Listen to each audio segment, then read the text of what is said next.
कहने में कोई गुरेज नहीं। जो बाहर से आया उसका उदय हो गया, और जो पार्टी का कार्यकर्ता चप्पल घिस रहा है, मैं पार्टी विरोधी नहीं हूं, मैं पार्टी के लिए अपनी जान दे सकता हूं। तो सबसे पहले हमने ही मोदी जी का नाम प्रपोज किया था नगर पालिका में। रहने की जरूरत नहीं है। अभी अगर स्टीयरिंग का कट्टा ना आप बनाइए तो साला रिंग फायर के बाद फट जाएगा।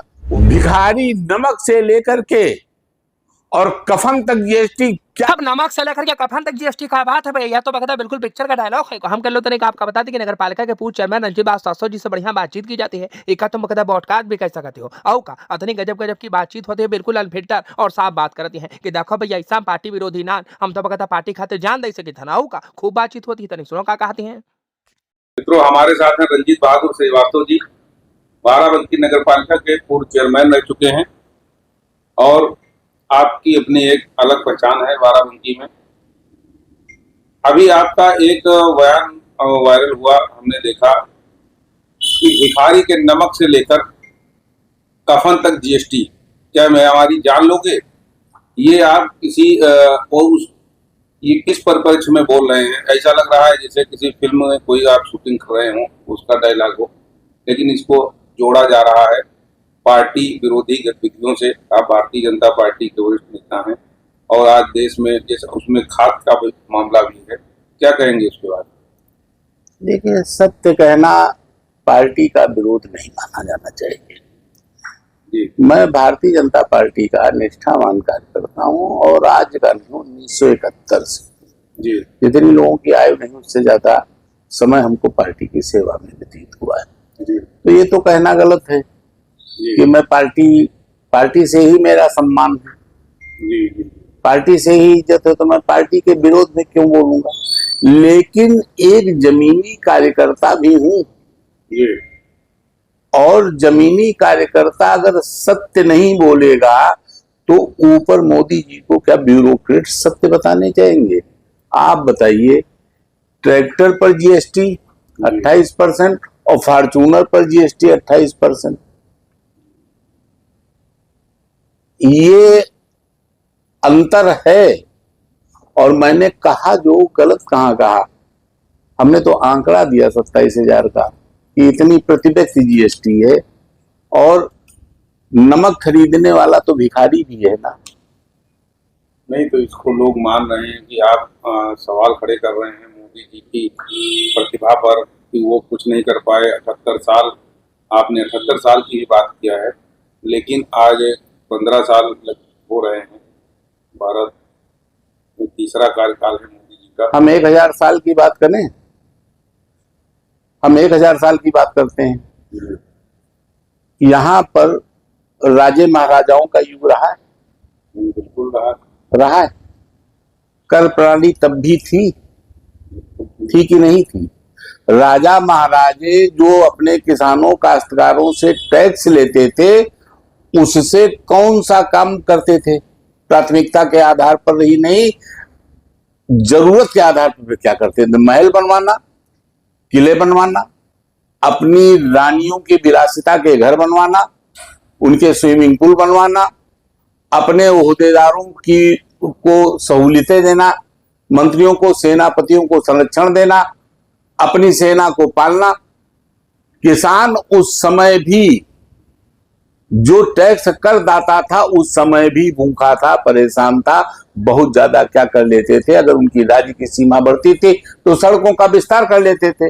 आज की तारीख में आ जाइए, आज की तारीख में किस नीति में परिवर्तन हो गया? आज का भी राजा अपनी सीमा की सुरक्षा कर रहा है, सेना में वृद्धि कर रहा है, सेना को मजबूत कर रहा है, अपने मंत्रियों को मजबूत कर रहा है, अपने ओहदेदारों को मजबूत कर रहा है। ज्यादा से ज्यादा क्या हो रहा है? सड़कें बन रही, थोड़ा बहुत सुधार हो गया है तो स्वास्थ्य विस्तार में हो गया। मैं ये कहना चाहता हूं कि जो मैंने किसानों का सवाल उठाया, ये आप इस नजरिए से पार्टी विरोधी क्यों देख रहे हो? आपको मैं बताऊं, मैं ना तो पार्लियामेंट मेंबर हूं, ना मैं विधायक हूं। मैं एक जनता की हैसियत से आपको बताना चाहता हूं, पढ़े लिखे व्यक्ति की हैसियत के हिसाब से, भारत का कृषि प्रधान देश है कि नहीं है?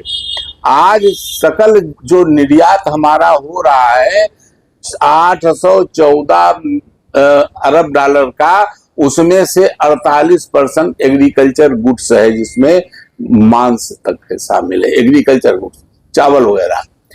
तो जब हम 48% की भागीदारी निर्यात में एग्रीकल्चर की दे रहे हैं, तो हमारा बजट एग्रीकल्चर पर कितना आना चाहिए? खाद नहीं बन जानी चाहिए थी यहां पर हर खेत को पानी नहीं पहुंच जाना चाहिए था, यहां पर एग्रीकल्चर इंस्ट्रूमेंट नहीं हर किसान के हाथ में होने चाहिए थे। क्यों नहीं होने चाहिए थे? मैं किसान नेता नहीं हूं, मैं किसान हूं, केवल किसान हूं।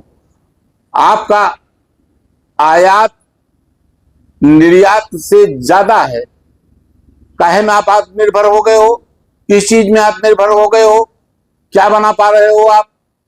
कहने की जरूरत नहीं है। अभी अगर स्टीयरिंग का कट्टा ना आप बनाइए तो साला रिंग फायर के बाद फट जाएगा, वो भी तो लोहार नहीं बना पाता है यहाँ का, तुम क्या बनाओगे? हाँ, ये है, तरक्की हुई है टेक्निकल पॉइंट से, मतलब मैं ये नहीं कह रहा हूँ कि भारत तरक्की नहीं कर रहा, लेकिन मेरी जो सिर्फ इतनी सी बात है एक किसान होने के नाते कि आप एग्रीकल्चर पर ध्यान दीजिए, कृषि पर ध्यान दीजिए, किसानों पर ध्यान दीजिए। ये जो आपकी नीति चल रही है अंत्योदय की, दीनदयाल उपाध्याय की आत्मा रो रही होगी आज। अंत्योदय का मतलब, अब मान लिया आप बता रहे हैं अंत्योदय निचले स्तर के व्यक्ति को योजनाओं का लाभ मिलना, अभी आपकी अच्छा संगठन के उद्देश्य से अगर अंत्योदय माना जाए तो क्या कहेंगे आपको? बताइए, मैं आपको बता दूं जी। अंत्योदय क्या है? नीचे के कार्यकर्ता को प्रधानमंत्री पद तक जाना हो गए भी हो गया। हमारे जिले का आप ले लीजिए, एक अवधेश का नाम आप हटा दीजिए खाली जी, और कुछ लोगों के और नाम हटा दीजिए जो अपने दम पर थोड़ा तरक्की कर गए हैं। बाकी 20 आदमी यहाँ पर जिलाध्यक्ष के लिए लाइन खड़े लगाए बैठे हैं पार्टी के कार्यकर्ता। इनका उदय होगा, प्रशांत मिश्रा मर गए, अंत्योदय होते होते अंत हो गया, सिद्धू मर गए, विधायक नहीं बन पाए। तो कार्यकर्ता का उदय कहाँ हो रहा है? अंत्योदय मतलब आप मानते हैं पंडित दीनदयाल उपाध्याय की आत्मा रो रही होगी पितृपक्ष में। मैं अपने पितामह की जगह उनको भी श्रद्धांजलि अब की अर्पित करूंगा कि पार्टी बना करके चले गए हो, लेकिन कुछ नसीहत नहीं दे गए हो। जो बाहर से आया, हाँ, मुझे कहने में कोई गुरेज नहीं, जो बाहर से आया उसका उदय हो गया, और जो पार्टी का कार्यकर्ता चप्पल घिस रहा है उसका उदय नहीं हो पा रहा है। कुछ की अपनी ताकत की बात छोड़ दीजिए, क्या बात कर रहे हो? ये हमारी पीड़ा है। मैं पार्टी विरोधी नहीं हूं, मैं पार्टी के लिए अपनी जान दे सकता हूं। तो सबसे पहले हमने ही मोदी जी का नाम प्रपोज किया था नगर पालिका में सन 12 में कि अगर मोदी जी के नेतृत्व में चुनाव लड़ा जाएगा तो पार्टी जीतेगी, वरना पार्टी नहीं जीतेगी। तो मोदी जी के नेतृत्व में देश दुनिया में नाम बढ़ा है, पहचान बढ़ी है। और देखिए मोदी जी ने विकसित भारत संकल्प भी ले रखा है, 2047 तक आत्मनिर्भर भारत का अभियान चल रहा है, कोशिशें हो रही हैं। इस पर आप सहमत हैं कि नहीं? उनकी नीति और नियत पर मुझे कोई संदेह नहीं, लेकिन एक चीज पर मुझे जरूर कहना पड़ेगा, फिर कहना पड़ेगा, बार बार कहना पड़ेगा, जिस पर देश निर्धारित है, जिसको आप किसान को भगवान मानते हो, जिसका दिया हुआ अन्न खाते हो, वो बजट में कहां पर है? 5 किलो राशन में है, सम्मान निधि में है। यही मैं कह रहा हूं, यही पार्टी विरोधी हो जाता है। इसकी सीमा यहां तक है, इसकी केवल सीमा यहां तक हो गई। ये कहा जा रहा है कि भाई इतने साल से कांग्रेस शासन रहा, अन्य दलों का शासन रहा, 10 साल में 12 साल में कैसे सब चीजें सुधर सकती? नहीं, हम तो कहाँ कह रहे हैं कि ये तो नीचे स्तर से ही गलती चली आई, नीचे से ही गलती आई, सुधार हो रहा है, मैं ये नहीं कह रहा हूं, लेकिन आज भी सुधार में बहुत महत्वपूर्ण सुधार की जरूरत है।